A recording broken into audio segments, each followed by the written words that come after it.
Tony, aren't you worried about your safety from ICE? No. You want to know something? First of all, I was born in Virginia, so I am a U.S. citizen. Now, has that stopped ICE from going after U.S. citizens before? Absolutely not. They've detained and even deported U.S. citizens in some cases, right? Let me tell you a story.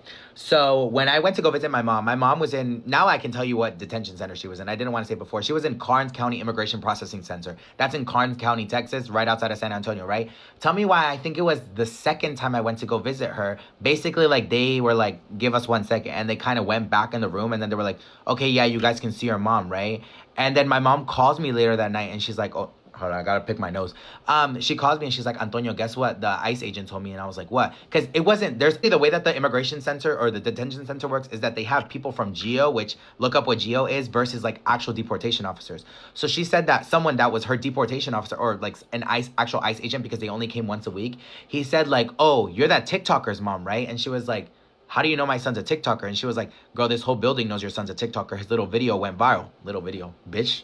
Anyways, and she was like, yeah, our system did facial recognition on him when he like picked up and like his name came up in our system. What the fuck? Traveled out of the country quite a bit since my mom has been gone, and CBP thinks that I don't notice the fact that they question me every time I come into the country. My name has to be on some sort of list. So am I worried about my own safety? A little bit, but at the end of the day, these conservatives and these Republicans and ICE can be mad all they want. Bitch, I was born in Virginia, one of the original 13 colonies. Meanwhile, fucking Edgar over there in Texas, he got an accent when he speaks English, but he's working for ICE. Baby, I'm more American than you. I don't give a fuck if you're an ICE agent. American right here.